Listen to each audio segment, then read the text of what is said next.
শিরের শারদ প্রাতে বেজে উঠেছে আলোকমঞ্জিত, ধরণীর বহিরাকাশে অন্তরিত মেঘমালা, প্রকৃতির অন্তরাকাশে জাগরিত জ্যোতির্ময়ী জগন্মাতার আগমন বার্তা, আনন্দময়ী মহামায়ার পদধ্বনি অসীম ছন্দে বেজে উঠে রূপলোক ও রসলোকে আনে নবভাব মাধুরীর সঞ্জীবন।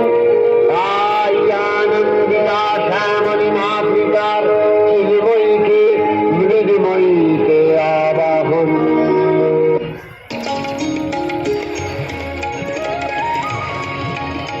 পুত্র গণেশ, মাতা, তুমি নাকি একাধারে জগৎ জননী, অন্যদিকে রুদ্ররূপিণী।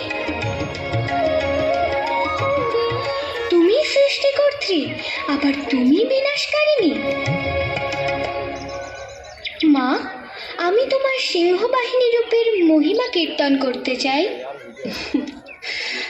তথাস্তু। কিন্তু মাতে, পশুরাজ সিংহ কি করে তোমার বাহন হলে, সে কাহিনী আমায় বলো।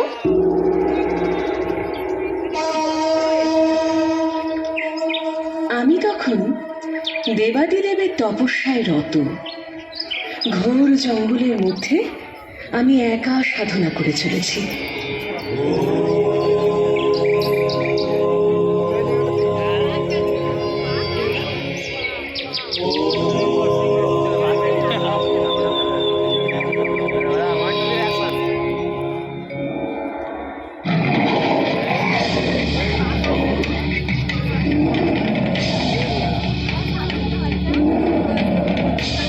পশুরাজ শিকার স্বরূপ আমাকেই নির্বাচন করলেন, কিন্তু তপস্যারতা প্রাণীকে ভক্ষণ করবেন না বলে তিনি অপেক্ষা করলেন আমার সাধনা ভঙ্গ হওয়ার জন্য।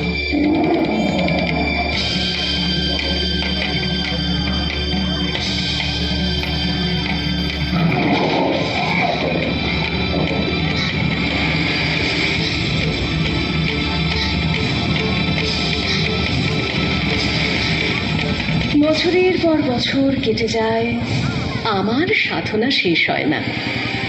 অবশেষে আমি সিদ্ধি লাভের পথে এগিয়ে গেলাম।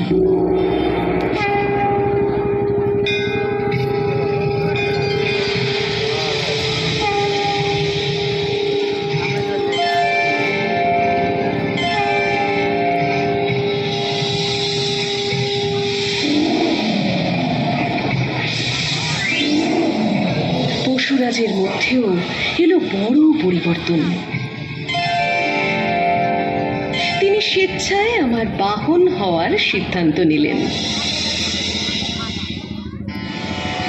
মাগো, এবার তোমার বিভিন্ন সিংহবাহিনী রূপের কথা আমাকে শোনাও, আমি লিপিবদ্ধ করি।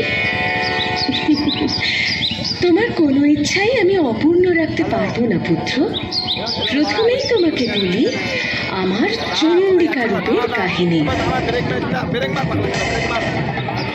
একবার শুম্ভ এবং নিশুম্ভ নামের দুই অসুর ভ্রাতা স্বর্গরাজ্য আক্রমণ করেছিল।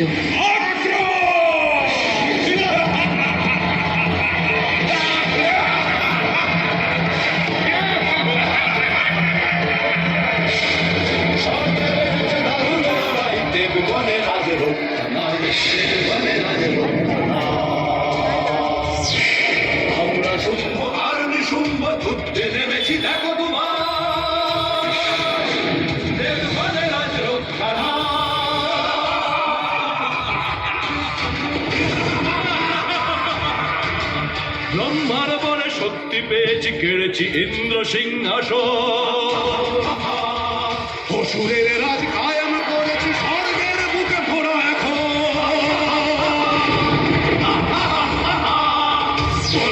যত রথি মহারথী, দেবগণ যত সীমানা পার, অসুরের রাজ করেছি স্থাপন, দেবভূমি জুড়ে